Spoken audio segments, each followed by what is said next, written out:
Seigneur soit avec vous. Et avec votre esprit. Évangile de Jésus-Christ selon saint Marc. Gloire à toi, Seigneur. En ce temps-là, des gens présentaient à Jésus des enfants pour qu'il pose la main sur eux. Mais les disciples les écartèrent vivement. Voyant cela, Jésus se fâcha et leur dit : « Laissez les enfants venir à moi, ne les empêchez pas, car le royaume de Dieu est à ceux qui leur ressemblent. Amen, je vous le dis, celui qui n'accueille pas le royaume de Dieu à la manière d'un enfant n'y entrera pas. » Il les embrassait et les bénissait en leur imposant les mains. Acclamons la parole de Dieu. Louange à toi, Seigneur Jésus.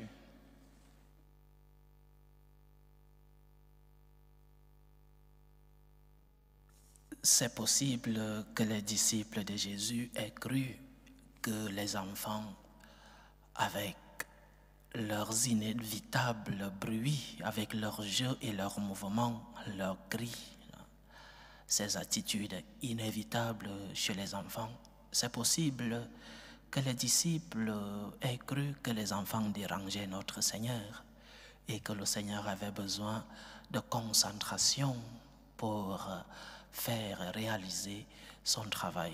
Mais le Seigneur leur donne un enseignement. Celui qui n'accueille pas le royaume de Dieu à la manière d'un enfant n'y entrera pas. Être comme des enfants, agir comme des enfants, se comporter comme des enfants. Que signifie cela? Les enfants, nous le voyons autour de nous et nous pouvons nous souvenir de notre propre enfance. Les enfants sont parfois égoïstes, parfois agressifs, ils sont parfois violents. Il faut voir ce qui se passe par exemple dans les collèges. Harcèlement, intimidation des enfants les plus grands envers ceux qui sont les plus faibles, les plus petits, parce qu'ils sont peut-être joufflus, grassouillets, parce qu'ils sont petits de taille, parce qu'ils sont d'une autre couleur de peau. Le harcèlement des enfants envers d'autres enfants. Ils leur enlèvent le goûter ou les obligent à faire des choses pas bien, les frappent et les bagarres entre frères dans nos familles, des enfants. Ce sont ces enfants que nous devons imiter, des attitudes inévitables chez des enfants. Ce que le Seigneur veut nous faire comprendre, c'est ce que Sainte Thérèse de Lisieux appelait l'enfance spirituelle. Sainte Thérèse de Lisieux a publié en 1898 un livre intitulé « Histoire d'une âme ». Et dans ce livre, la Sainte, dans le fond, nous enseigne que nous devons faire confiance en notre Père Dieu. L'enfance spirituelle, c'est donc la confiance que tous les enfants ont envers leurs parents.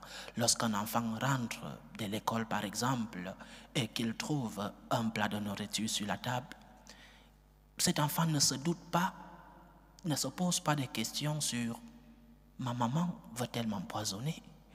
ou « mon papa veut-il, comme j'ai été pas très intelligent ou pas très poli hier, mon papa veut-il me punir avec ce plat de nourriture ?» Non, l'enfant fait confiance. Il va se laver les mains, parfois pas, va se laver les mains et se met à table. L'enfance spirituelle, la confiance. Prendre la main de son père, aveuglement, sans se poser de questions. Faire confiance en celui-là qui est notre Père et qui nous a toujours conduits vers de verts pâturages, qui nous a toujours conduits vers la lumière, qui nous a toujours fait expérimenter son amour, sa miséricorde, son pardon. C'est de cela que nous parle le Seigneur. C'est cette attitude que nous devons adopter, l'attitude des enfants qui font confiance, qui ne se posent pas de questions lorsque leur père, leurs parents, lorsque Dieu nous demande, nous exige même parfois par ses commandements, lorsque le Seigneur nous demande de faire sa volonté, nous devons lui faire confiance. Peut-être que nous ne savons pas où il nous conduit, mais lui, il le sait. Peut-être nous ne comprenons pas ses plans dans notre vie, mais lui, il les comprend. Fais confiance. C'est cela l'enfance spirituelle de Sainte Thérèse de Lisieux, la confiance au Seigneur. Mais la confiance n'est pas une idée. La confiance n'est pas basée sur quelque chose que nous n'avons pas expérimenté. La confiance en Dieu est construite à travers une expérience. Parce que j'ai une expérience d'amour envers Dieu. Parce que le Seigneur m'a fait expérimenter son amour dans ma vie. J'ai confiance en lui. J'ai des raisons.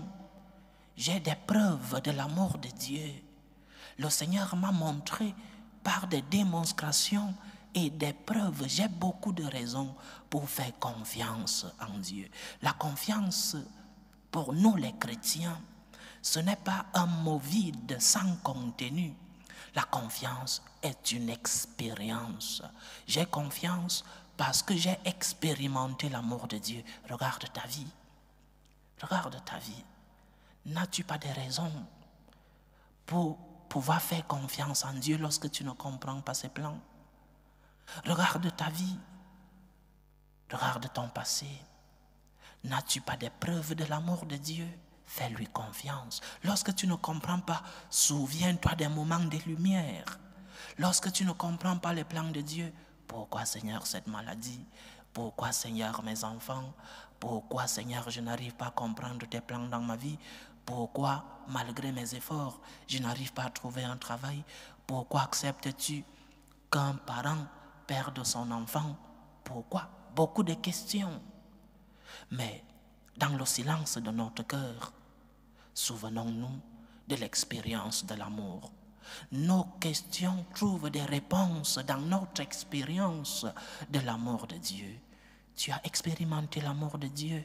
Réponds à tes questions. Je te fais confiance, Seigneur. Jésus, je te fais confiance. Disons-nous les franciscains de Marie, je te fais confiance. Je te fais confiance parce que je sais que tu es là. Je te fais confiance comme un enfant fait confiance en ses parents, comme un enfant se sent en sécurité entre les bras de ses parents. Je te fais confiance, une confiance basée sur une expérience d'amour, une confiance basée sur une expérience de miséricorde et de la présence de Dieu. Parce que parfois, nous sommes continuellement en train d'exiger des preuves, en train d'exiger des démonstrations. C'est un piège du diable. Le diable te montre toujours ce qui ne va pas dans ta vie. Le diable efface beaucoup de souvenirs de ta mémoire pour que tu ne te rendes pas compte des bienfaits du Seigneur dans ta vie. Aujourd'hui, samedi, un jour que l'Église consacre toujours à la Vierge Marie, comme la Vierge Marie dit au Seigneur, mon âme proclame tes merveilles parce que le Tout-Puissant, le puissant fit pour moi des merveilles. La Vierge Marie se souvient des merveilles du Seigneur dans sa vie. C'est un piège du diable, effacer ta mémoire. C'est un piège du diable, avoir des yeux fixés seulement sur ce qui ne va pas. Souviens-toi des bons moments. Souviens-toi des merveilles du Seigneur. Et comme un enfant, fais confiance. Et tu fais confiance parce que tu expérimentes et tu as expérimenté l'amour de Dieu. Nous avons des raisons pour faire confiance en Dieu. Tu as des raisons dans ta vie. Tu as des motifs pour faire confiance en Dieu. Ta confiance n'est pas une idée. Ta confiance est une expérience. Et nous avons tous expérimenté l'amour de Dieu. Comme la Vierge Marie, souvenons-nous des merveilles du Seigneur. Comme la Vierge Marie, proclamons les merveilles du Seigneur dans notre vie. Comme des enfants, Faisons confiance en Dieu. Il est notre Père. Il est celui qui ne nous abandonne pas. Il est celui qui, dans les épreuves, nous soutient. Il est celui qui nous mène, nous conduit vers de verts pâturages. Fais-lui confiance. Tu ne comprends pas ses plans? Dis-lui, Seigneur, je sais que tu m'as toujours accompagné parce que tu fis pour moi des merveilles. Je te fais confiance. Comme la Vierge Marie, prions le Seigneur que notre cœur puisse être un cœur plein de confiance et que notre mémoire puisse se souvenir des merveilles du Seigneur que nous avons reçues dans notre vie. Loué soit Jésus-Christ. À jamais.